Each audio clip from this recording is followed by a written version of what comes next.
Ho ho ho! I'm not gonna lie, we've meet again. What's up, everybody, and welcome back to the channel. Well, I want to first mention that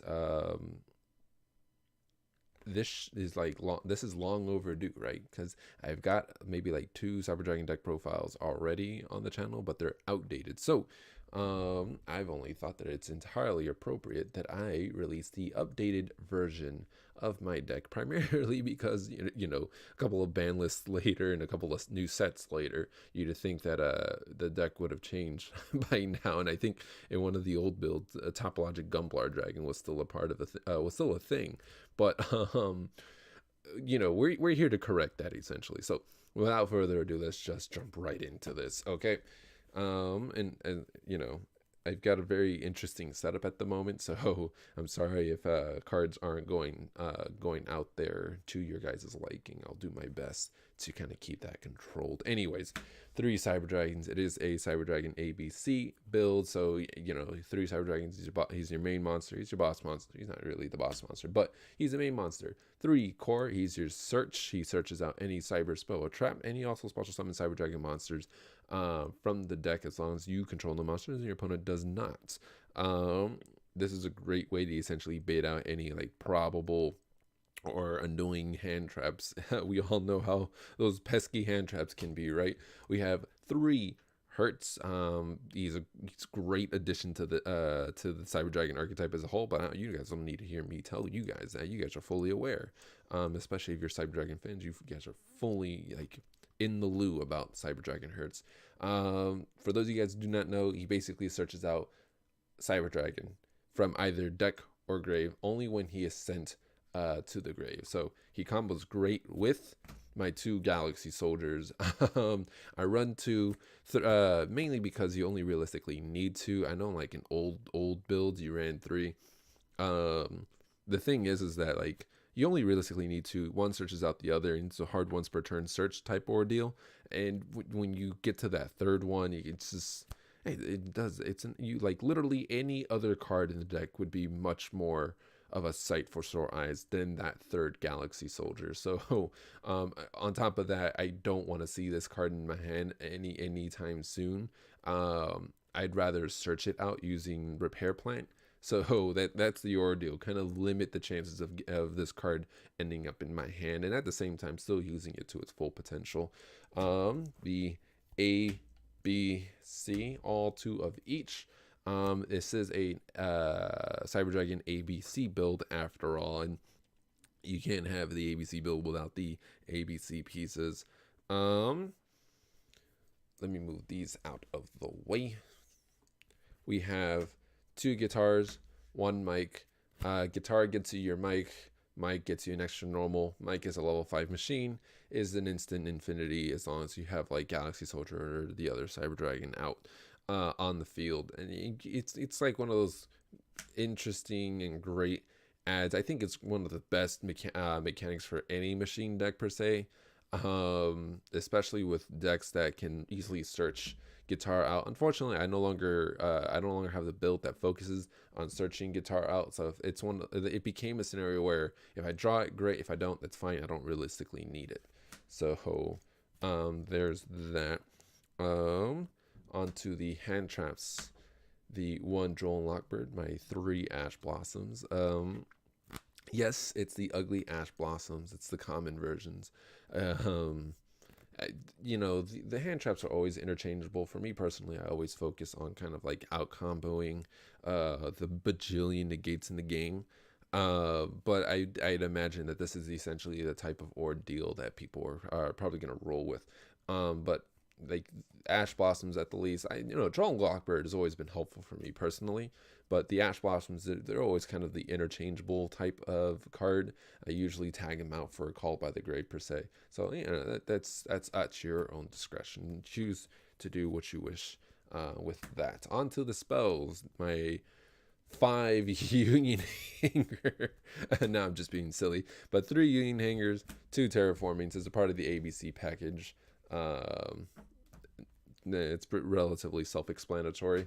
My 2 Repair Plants searches out any light machine monster from the deck as long as I have at least one Cyber Dragon in the grave, Or, emphasis on the or, I can shuffle a light machine monster from my graveyard back into the deck. Now, if I have 3 or more Cyber Dragons, I do both in sequence. So search, then shuffle.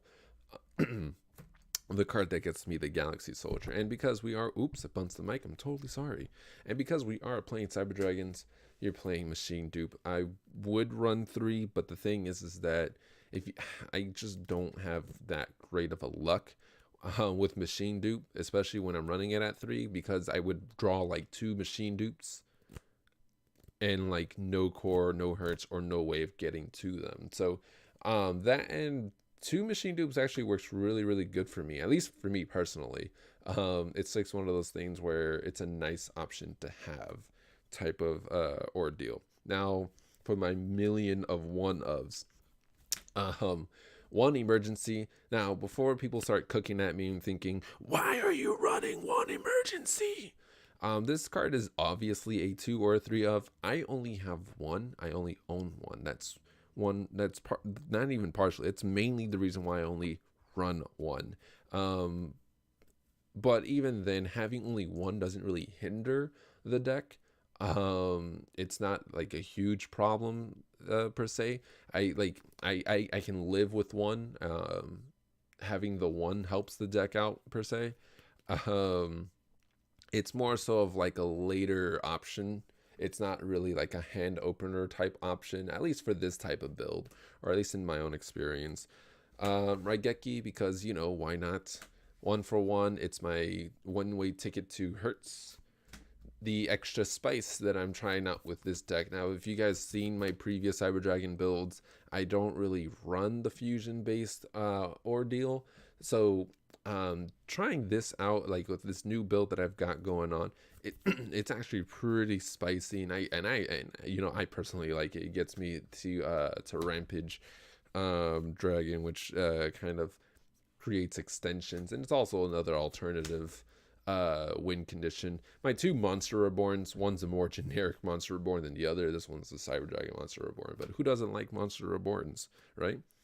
And then probably one of the most saving cards of in this deck is Cybernetic Overflow. Now, that's a pretty big title for this one card. This card has probably gotten me out of a couple of problems every now and then, and so I greatly appreciate. This card also handles back row, and it's kind of like a great support in terms of like helping out Infinity and ABC on the board. Kind of contain control of the field as well without having to use their effects. So it's nice. It's a nice option. It also helps other cards in the extra deck, like my 1 Nightmare Griffin. Again, another way of helping kind of ease off the pressure on Infinity and ABC Buster Dragon by helping me control the board when I'm disabling my opponent's ability of using special summon monsters effects. It's usually a pretty big plus. Summon Sork, because Summon Sork. 2 Cleaferts. It's great. It's unaffected by spells and traps and other link monsters, and so in addition to it negates, and it can also search out level 5 or higher I believe machine monsters. So I mean, like, why not? Why wouldn't you want to run it? Plus he's probably your best combo ticket to building the most efficient board, especially because of his link arrows. 1 Binary Sorceress. Binary Sorceress can be a proxy drag. It's entirely up to you how you kind of want to run it. I use Binary Sorceress because if I ever choose to attack with Nightmare Griffin and she's co-linked with him, I gain life points. So I mean, like, life points becomes a more malleable resource in the game, at least for me personally, like in my own personal opinion, especially with time rules being a thing. So like, yeah, it's a good option to have, but again, it's interchangeable with proxy dragons. It's entirely up to you. My 1 Seeger, again, it's one of those late in the game kind of backup plan, second way of winning type ordeal. And then another spice card that I added was Galaxy Eyes Soul Flare Dragon. And the reason why I added Galaxy Eyes Soul Flare Dragon is because when he's link summoned, I get to add a galaxy monster from my grave to my hand. Now, why would I want to do that, you might ask? Well, it's basically reloading ammo for ABC, or just being able to give me an extra body on the board depending on the situation. So why wouldn't you? And on top of that, if you have a photon and a galaxy monster in your hand, you can pitch both of them from your hand to the grave to pop a special summon monster. And of course, it's only during your opponent's main phase you can use that effect. But this deck doesn't really use a photon monster, so I don't really use it for that effect. um that is it for the Link monsters. Onto the Exceeds. My 2 Novas in Infinity, that's self-explanatory. You're playing Cyber Dragons, you should be playing those cards. Volcasaurus, again, it's just one of those things where, because of the time rules, you have to have a way of being able to dwindle your opponent's life points once you hear that it's timed and you're in the main phase and you're like, ah, crap. But I mean, like, if your opponent has a Blue Eyes on the board, I mean, why not? If you have a way of getting 2 level 5s out, do it. Win the game that way. Or don't be like me and do something stupid and get greedy and thinking pop 1 Blue Eyes and then try to swing at the other. I don't remember. I think it was like Spirit or whatever it was. It also had 2500 attack, and that was going to swing with A, and then ended up getting Honest. So very sad day for me. So don't do something stupid like that. Don't follow my footsteps. 2 ABCs, my 1 Rampage, and then the Mega Fleet. Because, you know, why not? Rampage swings, it can swing up to 3 times by simply sending 2 light machine monsters from your deck to grave. And of course, you'd ideally want to send either Hertz or 2 of the ABC pieces. So it's a great way of turboing stuff out, per se. And getting something to go. And I was combo this with Seeger, and you practically won the game. So Mega Fleet handles some extra deck problems. Mega Fleet basically handles my lightweight. if you want to go about it that direction. Now on to the side deck. A bunch of sleeves. Just kidding. I do have some spare sleeves though. 1 Hippo Shinigami, because why not? 1 Chimera Tech Fortress, and 1 extra Mega Fleet, just in case if I gotta deal with another headache. Fortress, primarily because Cyber Dragon is making its way into the competitive scene now, so the chances of you running into a mirror match problem, it's really, really there. I don't know, don't ask me how high, I don't know how high, just know that it's there. 1 Evenly Matched, because I only own 1 Evenly Matched, but even then, Evenly Matched is slowly kind of sinking away from the competitive scene. I think it's just one of those things where there are other cards that are like better options.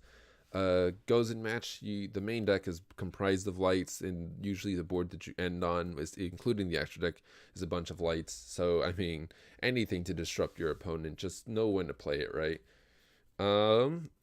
3 Called by the Graves, again, it's just one of those things where it's Ash or these, so it's entirely up to you how you kind of want to go about that.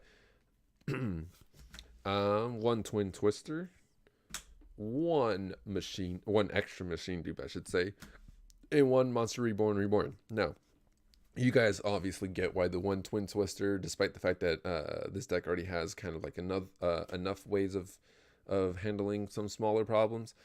But I do have the 1 extra machine dupe in the event that I might need 3 machine dupes. So that's why the 1 in the side. But why the Monster Reborn? It combos pretty good off of the Cyberload Fusion. So in the event that if I just need that 1 extra Cyber Dragon, or not 1 extra Cyber Dragon, like if it's, the point is this can get me 2 bodies on the board that can really handle business the way that I want it to be handled. Hint, hint, wink, wink. Anyways, 1 extra Drone Lockbird, because you always kind of need at least 2. I just kind of run 1 in the deck because I don't want to increase the chances of drawing your bricky hand. And Drone Lockbird it's been my preferred hand trap over the rest. And then 1 Legionnaire. You do run a bunch of lights and a handful of darks, so I mean it's a great option to have. So yeah, there's that. But anyways, that's all that I have for you guys today. If you guys enjoy this kind of video, go ahead and hit that like button, and if you wish for more, destroy the like button and comment below and saying, hey, you should try this wacky build out, and I'll do my best to kind of cater to it. Or if you guys have any questions, comments, or concerns, feel free to comment below, and I will do my best to respond in a timely fashion. I'm usually pretty good with that, and that's primarily because I get like maybe 2 or 3 comments a month. So, but if you, I'm pretty sure either which way, 2, 3, or 100 comments a month, I'll do my best to respond to everyone. Anyways, if you don't like the video, do what you got to do. I'll be sad, but I won't die, and I'll continue providing content for those who continue to support the channel. And if you're new to the channel, feel free and consider to subscribe to the channel, or even checking out the Twitch link in the description below. That's pretty much it. All right, well, I hope you guys have a fantastic life, and I will see you all in the next one. I was kind of hoping that the camera would fall off of that, but I didn't hit it hard enough, and I kind of don't want my camera to fall. Anyways, bye-bye.